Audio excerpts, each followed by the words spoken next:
الحمد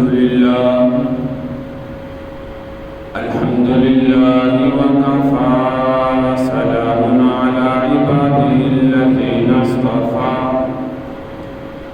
أما بعد فأعوذ بالله السميع العليم من الشيطان الرجيم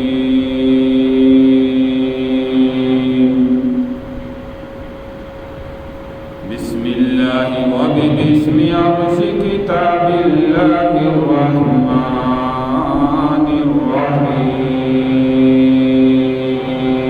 الرحيم حتى إذا أتوا على واد النمل قالت نملة يا أيها النمل ادخلوا مساكنكم لا يحطمنكم سليمان وجنوده وهم لا يشعرون صدق الله مولانا العظيم رب اشرح لي صدري ويسر لي أمري واحلل عقدة من لساني يفقهوا قولي رب زدني علما رب زدني علما رب زدني علما سبحانك لا علم لنا إلا ما علمتنا إنك أنت العليم الحكيم يا رب صل وسلم دائما أبدا على حبيبك خير الخلق كلهم تمام احباب پیارے پیغمبر صلی اللہ علیہ وسلم کی ذات پر درود پاک پڑھیں اللهم صل على محمد وعلى آل محمد كما صليت على إبراهيم وعلى آل إبراهيم إنك حميد مجيد اللهم بارك على محمد وعلى آل محمد كما باركت على إبراهيم وعلى آل إبراهيم إنك حميد مجيد قابل صد احترام سامعین کرام بزرگوں دوستوں پردہ نشین ماؤں بہنوں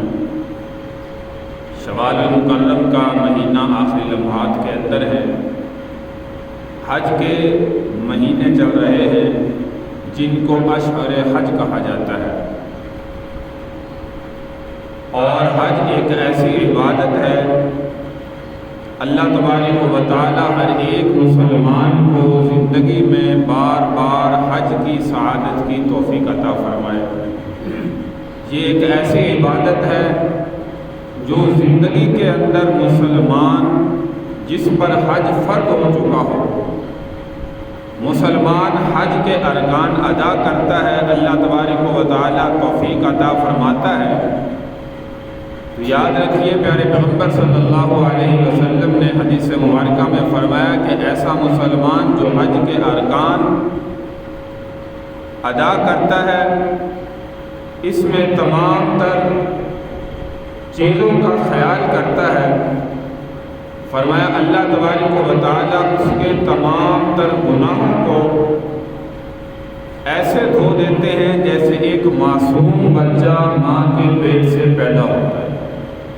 اب ایسا سمجھیے کہ اس کی اگلی زندگی جو ہے وہ نئی شروع ہوتی ہے تو اس لیے میرے بھائی جس مسلمان پر حج فرض ہے زندگی میں کوشش کرنی چاہیے کہ وہ ایک مرتبہ حج جو ہے وہ ضرور ادا کریں اللہ تبارک و تعالیٰ نے یہ چند دن کی زندگی جو عطا کی ہے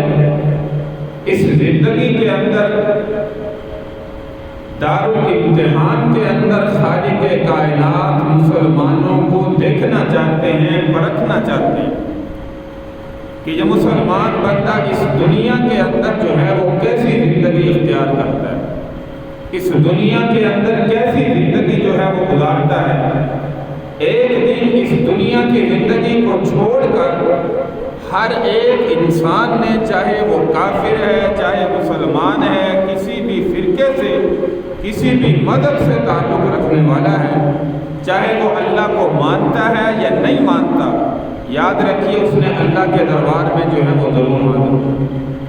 میدان معاشر میں اللہ کے پاس ضرور حاضر ہوگا۔ اس لیے یہ چند دن کی جو زندگی ہے میرے بھائی، ایسی زندگی گزاریں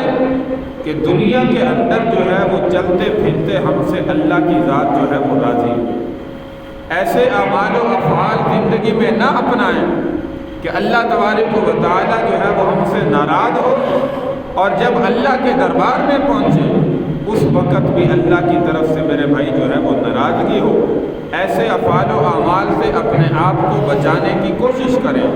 یہ چند دن کی زندگی ہر ایک انسان جانتا ہے، کل من علیہا فان، یہ ایک نہ ایک دن زندگی جو ہے وہ ختم ہونے والی ہے، یہ زندگی ختم ہونے والی ہے۔ ہمیشہ ہمیشہ نہ آج تک کوئی یہاں تک رہا ہے اور نہ کوئی قیامت تک ایسا انسان ہے جو ہمیشہ ہمیشہ اس زندگی کے اندر جو ہے وہ رہے گا۔ اللہ تبارک و تعالیٰ نے دیکھیے تو سلیمان علیہ السلام ایسی بادشاہت عطا فرمائی کہ کسی کو اللہ نے ایسی بادشاہت سے دنیا کے اندر جو ہے وہ نہیں نوازا۔ ایسی بادشاہت دنیا کی ہر ایک چیز پر اللہ نے سلیمان علیہ السلام کو حکومت عطا فرمائی، اور ایسی حکومت اللہ نے کسی کو نہیں عطا فرمائی۔ ویسے تو دنیا میں 4 بادشاہ گزرے ہیں جن کو ساری دنیا پر اللہ نے جو ہے وہ حکومت عطا فرمائی، جن میں سے 2 کافر اور 2 مسلمان، لیکن سلیمان علیہ السلام ایسی بادشاہت اللہ نے عطا کی جو باقی تینوں کو بھی اللہ نے ایسی بادشاہت نہیں عطا فرمائی۔ اللہ کے نبی بھی تھے، اور یاد رکھیے کہ دنیا میں یہ جو ہوا چل رہی ہے، جو اسی طرح جو ہے وہ چرند پرند حشرات الارض، ہر ایک چیز پر اللہ نے سلیمان علیہ السلام کو حکومت عطا فرمائی۔ جن بھی، انسان بھی، چرند بھی، پرند بھی، جانور بھی، ہر ایک کی زبان سلیمان علیہ السلام زندگی میں سمجھتے تھے۔ کلام مجید فرقان حمید ان واقعات کو بیان کرتا ہوا نظر آتا ہے، لیکن ایسی حکومت ملنے کے باوجود بھی ایک واقعہ آپ اکثر سنتے ہیں کہ آپ تخت شاہی میں آسمانوں پر جو ہے وہ سفر کر رہے ہیں، نیچے کھڑے ایک امتی نے کہا سبحان اللہ، کیا ہی بادشاہت ہے، کیا ہی حکومت ہے کہ اللہ کے نبی کو اتنی بڑی حکومت اللہ نے جو ہے وہ عطا کی ہے۔ ہوا بھی کہنا مانتی ہے، چرند پرند بھی کہنا مانتے ہیں، جنات بھی کہنا مانتے ہیں، انسان بھی کہنا مانتے ہیں، حشرات الارض بھی کہنا مانتے ہیں۔ ہر ایک کی زبان پر آپ کو عبوریت حاصل ہے، ہر ایک کی زبان کو آپ سمجھتے ہیں۔ اللہ نے کتنی بڑی بادشاہت عطا فرمائی ہے، اور زبان سے کہا سبحان اللہ، اللہ کی تعریف بیان کی۔ سلیمان علیہ السلام نے اپنا لاؤ لشکر، اپنا تخت اس مسلمان کے پاس نیچے اتارا اور فرمایا کہ تم نے کیا کہا؟ اب وہ بندہ جو ہے وہ ڈر گیا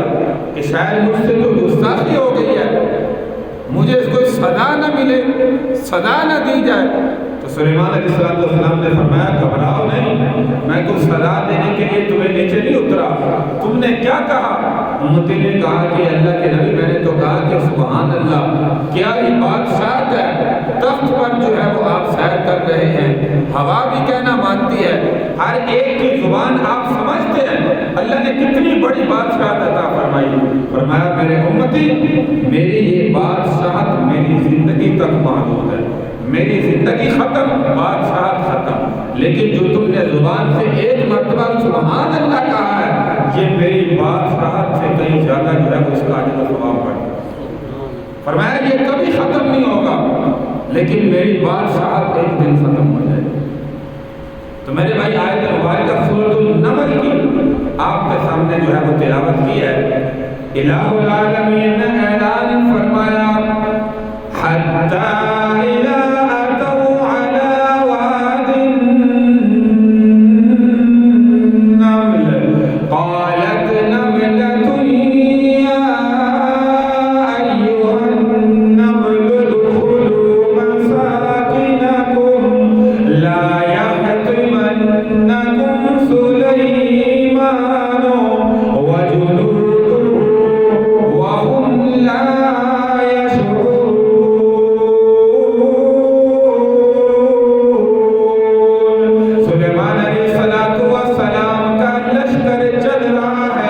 حتیٰ کہ جب لشکر کو ایک نملہ نے ایک چیونٹی نے دیکھا کہ دور سے سلیمان علیہ السلام کا لشکر آ رہا ہے، اللہ کا قرآن اعلان کرتا ہے حتیٰ اذا اتوا علی واد النمل کہ سلیمان علیہ السلام کا لشکر وادی نملہ میں داخل ہوا، چیونٹیوں کی وادی میں داخل ہوا، تو ایک نملہ نے ایک چیونٹی نے اپنے سارے کنبے کو کہا، اپنے خاندان کو، اپنی چیونٹیوں کو کیا کہا؟ فرمایا قالت نملۃ یا ایھا النمل ادخلوا مساکنکم، ایک چیونٹی نے اپنی دوسری چیونٹیوں کو کہا کہ جلدی جلدی اپنے بلوں میں واپس چلی جاؤ، سلیمان علیہ السلام کا لشکر آ رہا ہے، وہ تمہیں مسل نہ دے، تمہیں ختم نہ کر دے۔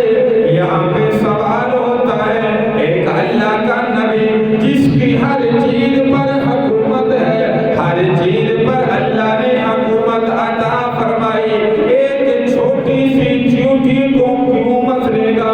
ایک عام مسلمان بھی چیونٹیوں کو مارتے ہوئے شرم محسوس کرتا ہے، لیکن اللہ کا نبی ایک چیونٹی کو کیسے قتل کر سکتا ہے، چیونٹیوں کو کیسے لشکر کے پاؤں کے نیچے مسل سکتا ہے؟ اتنا بے رحم اللہ کا نبی کبھی نہیں ہو سکتا۔ اللہ کے قرآن نے جواب دیا، فرمایا وَهُمْ لَا يَشْعُرُونَ، وہ لشکر تمہیں مسل دے اس حال میں کہ سلیمان علیہ السلام کو پتہ بھی نہ ہو کہ میں نے چیونٹیوں کو اپنے لشکر کے پاؤں کے تلے مسل دیا ہے۔ میرے بھائی قرآن راہ ہدایت ہے، راہ نجات ہے۔ سلیمان علیہ السلام نے جب اس چیونٹی کا جملہ سنا تو فتبسم ضاحکا من قولها، اس چیونٹی کی بات سلیمان علیہ السلام کے کان میں پہنچی، کیونکہ آپ کی ہوا پر بھی حکومت تھی، ہوا نے اس چیونٹی کی بات کو سلیمان علیہ السلام تک اس وادی میں داخل ہونے سے پہلے پہنچا دیا۔ سلیمان علیہ السلام مسکرائے، فتبسم ضاحکا من قولها،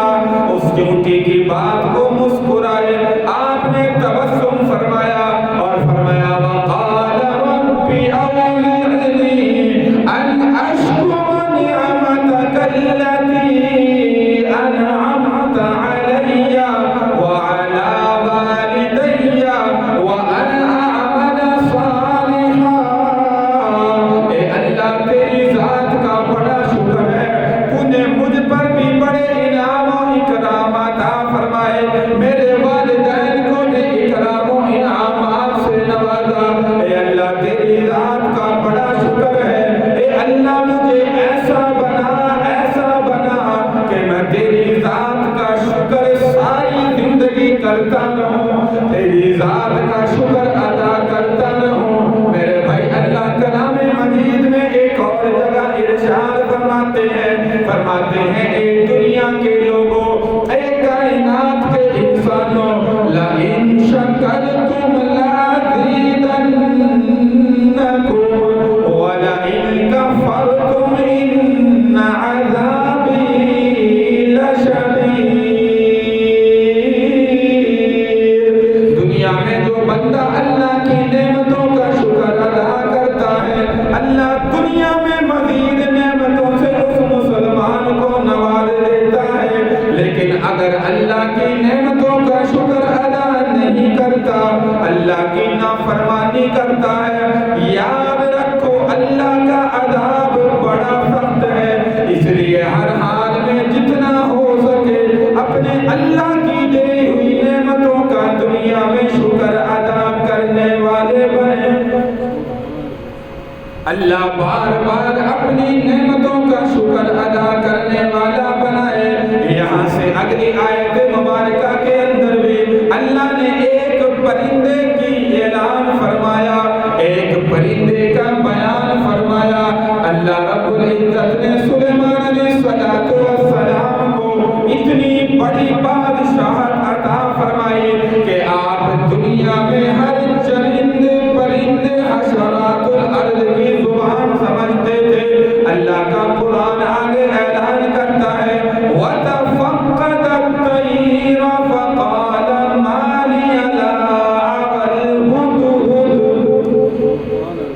یہ ہدہد پرندہ آپ جانتے ہیں،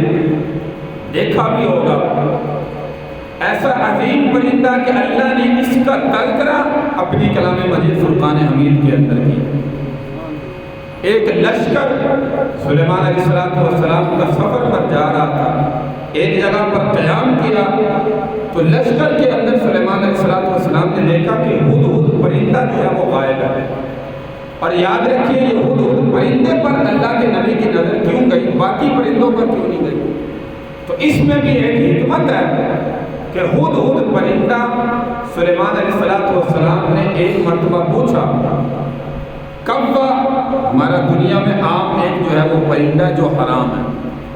تو کوے کا ایک مرتبہ جو ہے ہدہد پرندے کے ساتھ جو ہے وہ حسد کے معاملے میں تکرار ہو گیا، ہدہد پرندے پر حسد کرنے لگا۔ سلیمان علیہ السلام نے پوچھا کہ تمہارے اندر کیا خوبی ہے؟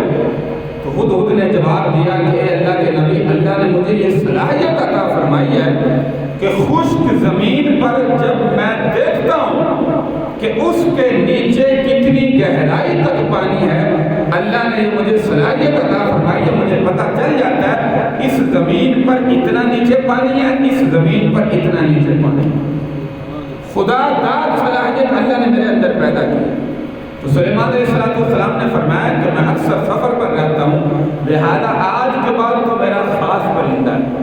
میں سفر پہ جہاں پر بھی جاؤں فرمایا تمہیں جو ہے وہ میرے ساتھ ساتھ رہنا۔ تو ہدہد نے کہا جی آپ کا حکم، میں آپ کے ساتھ ہر وقت رہوں گا۔ تو کوے سے یہ برداشت نہ ہوا کہ ہدہد پرندہ یہ سلیمان علیہ السلام کا خاص بن گیا، خاص تو مجھے ہونا چاہیے تھا۔ یہ حسد جو آج ہمارے انسانوں کے اندر ہے، یاد رکھو یہ پرندوں کے اندر بھی حسد موجود ہے۔ اور حسد آپ جانتے ہیں کہ ایسی بیماری ہے جو ہماری نیکیوں کو تباہ و برباد کر دیتی ہے، ہماری نیکیوں کو ختم کر دیتی ہے، ہماری نیکیوں کو حسد ایک ایسی بیماری ہے جو بالکل ختم کر دیتی ہے۔ تو کوے نے کہا کہ اے اللہ کے نبی، یہ کہتا ہے کہ مجھے ایسی صلاحیت میرے اندر موجود اللہ نے رکھی ہے، اللہ نے میرے اندر یہ صلاحیت رکھی ہے کہ خشک زمین پر جہاں پر جو ہے وہ پانی کتنے گہرائی میں ہے مجھے پتہ چل جاتا ہے۔ فرمایا زمین کے اوپر ایک جال ہوتی ہے، بسا اوقات میں نے دیکھا ہے یہ اس جال میں پھنس جاتا ہے، اس کو زمین میں پانی کی گہرائی تو نظر آ جاتی ہے لیکن زمین کے اوپر تنا ہوا جال جس میں یہ پھنس جاتا ہے، شکار ہو جاتا ہے۔ فرمایا کہ میں نے دیکھا کہ بسا اوقات یہ اس کے اندر پھنس جاتا ہے۔ یہ کیسی صلاحیت ہے؟ زمین میں پانی کی گہرائی کو تو دیکھ لیتا ہے لیکن زمین کے اوپر جال کو جو ہے وہ نہیں دیکھ پاتا۔ تو ساتھ جو ہے وہ سلیمان علیہ السلام کے ساتھ سفر کرنے والے دوسرے چرند پرند انہوں نے بھی کہا کہ بات تو ٹھیک ہے، کوے کی بات تو ٹھیک ہے کہ یہ زمین کی گہرائی میں پانی کو دیکھ لیتا ہے لیکن زمین کے اوپر تنا ہوا جال جو ہے یہ نہیں دیکھ پاتا۔ تو سلیمان علیہ السلام کے سامنے جو ہے کوے نے استغاثہ دائر کیا۔ سلیمان علیہ السلام نے اپنے دربار میں کوے کو بلا لیا، اپنی برادری کے ساتھ کوا بھی آ گیا اور ہدہد کو بھی طلب کر لیا۔ فرمایا کہ بھئی کوے نے تیرے خلاف استغاثہ دائر کیا ہے اور اس کا کہنا ہے، کیا کہتا دوبارہ کہہ۔ کوے نے اپنی بات دوبارہ پھر وہی دہرائی کہ اللہ کے نبی یہ کہتا ہے کہ میرے اندر یہ صلاحیت موجود ہے، پانی کی زمین میں گہرائی کو میں دیکھ لیتا ہوں لیکن زمین کے اوپر تنا ہوا جال یہ نہیں دیکھ پاتا، اس میں پھنس جاتا ہے۔ تو اب جو ہے وہ کوے کے استغاثے پر ہدہد نے کہا کہ اے اللہ کے معبود، اصل میں میری صلاحیت کا کہ یہ منکر نہیں ہے، یہ منکر جو ہے وہ اللہ کی قدرت کا ہے، میری صلاحیتوں کا یہ منکر نہیں ہے، یہ اللہ کی قدرت کا منکر ہے، اس کا انکار کرنے والا ہے۔ فرمایا اے اللہ کے نبی، یہ اللہ نے مجھے صلاحیت عطا فرمائی ہے کہ زمین میں میں پانی کی گہرائی کو دیکھ لیتا ہوں، اس زمین پر اس جگہ پر پانی کتنی گہرائی میں ہے لیکن جب تنا ہوا جال زمین کے اوپر ہوتا ہے، فرمایا یہ میری نظر کا قصور نہیں ہے، یہ قدرت کا کمال ہے۔ جب مجھے پھنسنا ہوتا ہے فرمایا کہ وہ اللہ کی طرف سے اس جال کے اندر میں پھنس جاتا ہوں، مجھے پتہ بھی نہیں چلتا۔ مجھے علم ہی نہیں ہوتا کہ اس جال میں کیسے پھنس گیا۔ فرمایا نظر مجھے جال میں آتا ہے جیسے زمین میں پانی کی گہرائی کا پتہ ہے، اسی طرح جو ہے وہ زمین کے اوپر بظاہر تنا ہوا جال میں مجھے نظر آتا ہے، لیکن قدرت کے آگے جو ہے وہ کوئی انسان کچھ نہیں کر سکتا۔ تو میں پرندہ قدرت کے آگے جو ہے وہ کیا کر سکتا؟ یہ تو اللہ کی طرف سے ہے کہ میں اس جال میں پھنس جاتا ہوں۔ تو سلیمان علیہ السلام نے کبے کو ڈانٹا اور کہا کہ اخرج انک رجیم، یہاں سے نکل جا، قیامت تک فرمایا کہ تو کسی طرح جو ہے وہ بولتا رہے گا، دوسروں کے خلاف بولتا رہے گا۔ آج دیکھیے کہ کبے کی زبان جو ہے وہ اسی طرح ہے۔ یہ میرے بھائی اللہ کی طرف سے حکمتیں ہیں، اللہ کی طرف سے صلاحیتیں، جس کو اللہ نے عطا فرمائی ہے یہ اللہ کی طرف سے جو ہے وہ کمال ہے، وہ اپنی صلاحیتیں مربوط ہوتا ہے، لیس ہوتا ہے۔ تو اسی طرح ہدہد کی یہ صلاحیت اللہ نے اسے جو ہے وہ عطا فرمائی۔ تو اللہ کا قرآن کہتا ہے وَتَفَقَّدَ الطَّيْرَ فَقَالَ مَا لِيَ لَا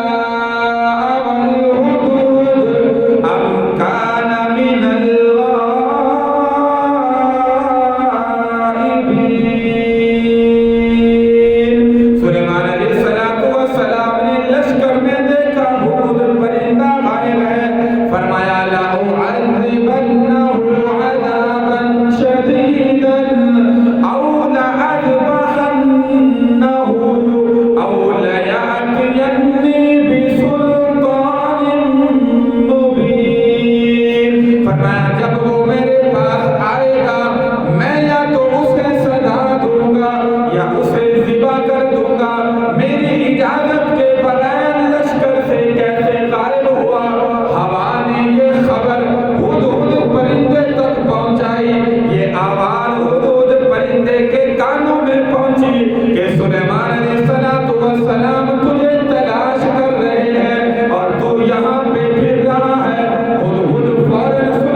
اب اب ہدہد پرندے نے وہ خط لیا اور خط لے کر ملکہ بلقیس کے تخت کے اندر، اس کے محل کے اندر پہنچا۔ دیکھا کہ ملکہ بلقیس اپنے تخت پر آرام کر رہی ہے۔ ایک روایت کے اندر آتا ہے ہدہد پرندہ ایک روشن دان جو محل کے اندر موجود تھا وہاں سے داخل ہوا، اس کے محل کے اندر تخت کے قریب گیا اور اس کے سینے پر خط رکھ دیا۔ جب اٹھی بیدار ہوئی، واپس جا کر ہدہد پرندہ اس روشن دان کے اندر بیٹھ گیا کہ یہ کیا کرتی ہے۔ وہ عورت ملکہ بلقیس بیدار ہوئی، خط دیکھا سینے پر موجود ہے، اس کو دیکھا تو پڑھا، اس میں لکھا ہوا ہے اِنَّهُ مِن سُلَيْمَانَ وَإِنَّهُ بِسْمِ اللَّهِ الرَّحْمَنِ الرَّحِيمِ أَلَّا تَعْلُوا عَلَيَّ وَأْتُونِي مُسْلِمِينَ۔ یہ خط دیکھا تو دیکھ کر بڑی متحیر ہوئی کہ یہاں پہ تو کوئی انسان نہیں آ سکتا، محل کے دروازے بند ہیں، میرے کمرے کے دروازے بھی بند ہیں، یہ خط مجھ تک کیسے پہنچا؟ اور جب خط میں دیکھا پڑھا تو اور زیادہ متحیر ہوئی کہ یہ تو کسی نیک ولی کی طرف سے لگتا ہے، نیک بندے کا خط لگتا ہے۔ اب یہاں سے اٹھ کے اپنے درباریوں کو اکٹھا کیا، وزیروں کو، مشیروں کو، سب کو بلایا اور ان کے سامنے یہ خط رکھا کہ میرے پاس یہ خط آیا ہے، اب ہمیں اس معاملے میں کیا کرنا چاہیے؟ تو آپ جانتے ہیں کہ ایسے بادشاہوں کے دربار میں نمبر بنانے والے لوگ بڑے ہوتے ہیں۔ جی آپ کا جہاں پہ پسینہ گرے گا ہمارا خون گرے گا، آپ حکم کریں ہم یہ کر دیں گے وہ کر دیں گے۔ تو درباریوں نے بھی ایسے کہا، وزیروں نے، مشیروں نے بڑی جو ہے وہ آہیں ماری، بڑی جو ہے وہ انہوں نے دھڑلے کی تقریریں کی، آپ حکم کریں ہم ایسے کر دیں گے ویسے کر دیں گے۔ اب یاد رکھیے کہ ملکہ بلقیس تھی تو مشرک، کیونکہ یہ بھی سورج کے آگے جھکتی تھی اور اس کے حوارین بھی سورج کے آگے جھکتے تھے، اس کی عبادت کرتے تھے، لیکن اللہ نے اس کے اندر جو ہے وہ کچھ عقل رکھی۔ اللہ کا قرآن کہتا ہے قالت ان الملوک اذا دخلوا قرية افسدوها وجعلوا اعزة اهلها اذلة وَكَذَلِكَ يَفْعَلُونَ۔ اتنی صلاحیت موجود تھی، کہنے لگی تم مجھے جنگ کی طرف دھکیل رہے ہو لیکن میں جنگ نہیں کروں گی۔ اور ہوتا اکثر ایسے ہے جب دو بادشاہ آپس میں لڑتے ہیں، مظلوم عوام کا خون بہتا ہے، اس میں لوگ بے تحاشا قتل ہوتے ہیں، لیکن میں نہیں چاہتی میری فوج کے سارے سپاہی تباہ و برباد ہوں، سارے کے سارے قتل ہو جائیں، میں مقابلہ نہیں کرنا چاہتی، میں ایک تجویز پیش کرتی ہوں۔ وزیروں نے پوچھا کہ کون سی تجویز ہے؟ کہنے لگی وَإِنِّي مُرْسِلَةٌ إِلَيْهِمْ بِهَدِيَّةٍ فَنَاظِرَةٌ بِمَا يَرْجِعُ الْمُرْسَلُونَ۔ میں کچھ ہدایہ بھیجتی ہوں، تحفے بھیجتی ہوں سلیمان علیہ السلام کی طرف، اگر تو انہوں نے قبول کر لیے تو پھر تو بات بن گئی کہ آپ وہاں پہ حکومت کریں، میں یہاں پہ حکومت کرتی ہوں، اور اگر نہ بنی تو پھر دیکھیں گے۔ تو سلیمان علیہ السلام کی طرف جو ہے وہ انہوں نے ہدایہ بھیجے، تحفے بھیجے، آسان زبان میں سمجھے نذرانے بھیجے، رشوت بھیجی۔ اور اس وقت دیکھیے یہ عورت حکومت کرنے والی تھی، اور آج اتفاق سے ہمارے اوپر بھی ایک عورت حکومت کرنے والی ہے، اور نذرانے جو ہے وہ آپ کے سامنے پیش کیے گئے ائمہ مساجد کو، 25-25 ہزار کے نذرانے، تحفے، تحائف۔ تو سلیمان علیہ السلام کی طرف یہ لاؤ لشکر کے ساتھ تحفے، تحائف، ہیرے، جواہرات، سونے، چاندی جب پہنچے، سلیمان علیہ السلام نے دیکھا، فرمایا فقال اتمدوننی بمال، مال کے ذریعے سے مجھے خاموش کرنا چاہتے ہیں؟ میں یہ کسی حال میں نہیں ہو سکتا، میں اس اللہ کا بندہ ہوں، اللہ کا نبی ہوں۔ فرمایا کہ مجھے اللہ اپنے خزانوں سے وافر عطا کرتا ہے، واپس بھیج دیے اور اپنی لشکر میں سے کہا، فرمایا کوئی تم میں سے ایک جنا کھڑا ہو جائے اور اس کا تخت سمیت بلقیس کو میرے پاس حاضر کر دے۔ تو ایک جیل کھڑا ہوا، قال یا ایھا الملأ ایکم یاتینی بعرشھا قبل ان یاتونی مسلمین، کہا کہ آپ یہاں سے اپنی مجلس سے اٹھنے نہیں پائیں گے، اس سے پہلے تخت سمیت بلقیس کو میں آپ کے قدموں میں حاضر کر دوں۔ ایک اور کھڑا ہوا، قال عفریت من الجن انا آتیک بہ قبل ان یرتد الیک، فرمایا آپ پلے جھپکیں گے اس سے پہلے میں آپ کے پاس حاضر کر دوں۔ یہ خاص علم اللہ نے اس کو عطا کیا تھا، فرمایا ابھی پل نہیں جھپکی، سلیمان علیہ السلام کے سامنے ملکہ بلقیس اپنے تخت کے سمیت جو ہے وہ حاضر ہو۔ جی اللہ نے طاقت اور قوت بادشاہ عطا فرمائی تھی، اس میں لاؤ لشکر کے بندے کہنے لگے واہ ماشاءاللہ سبحان اللہ، دیکھو اللہ نے سلیمان کو کتنی طاقتوں سے نوازا ہے، کتنی طاقتوں سے نوازا ہے، جس کو چاہے پل جھپکنے سے پہلے اپنی خدمت میں حاضر کر دے۔ اتنی دور بیٹھی ہے ملکہ کو تخت سمیت اپنے سامنے بلا لیا، تو اللہ کے نبی نے فرمایا ھذا من فضل ربی لیبلونی ااشکر ام اکفر، فرمایا یہ میرا اختیار نہیں ہے، یہ اللہ نے مجھے اختیار دیا، یہ اللہ کا فضل ہے، فرمایا اللہ کا فضل ہے جو اللہ نے میرے اوپر کیا، یہ اللہ کے اختیار سے، میرے اختیار میں کچھ نہیں ہے۔ دیکھیے اس وقت ورنہ غرور والے تکبر والے بادشاہ چھوٹا سا کام تو ایسا کر دیں کہ عوام حیران ہو جائے تو وہ تکبر میں آ جاتے، لیکن یہ اللہ کا نبی ہے میرے بھائی، فوراً کہنے لگے ھذا من فضل ربی، یہ میرا اختیار نہیں ہے، میرے پاس کوئی طاقت نہیں ہے، یہ تو میرے اللہ نے فضل کیا، اللہ نے مجھے طاقت عطا فرمائی۔ تو اس لیے میرے بھائی اللہ تبارک و تعالیٰ کی نعمتوں کا شکر ادا کرتے رہیں۔ اللہ نے جتنی نعمتیں دی ہیں، حاسدین حسد کرنے والے ہمارے پاس، ہماری برادری میں، خاندان میں، قبیلے میں، اس واقعے سے جو ہے وہ اندازہ آپ کو ہو گیا ہوگا، بہت زیادہ ہوتے ہیں، لیکن لئن شکرتم لأزیدنکم، اس آیت مبارکہ کو سامنے رکھیں کہ جتنا زیادہ اللہ کی نعمتوں کا شکر ادا کریں گے اللہ نعمتوں میں وافر اضافہ کرے گا۔ اللہ تبارک و تعالیٰ سے دعا کہ اللہ تعالیٰ اپنی نافرمانی سے محفوظ فرمائے اور نعمتوں کا شکر ادا کرنے والا بنائے۔ وآخر دعوانا ان الحمد للہ رب العالمین۔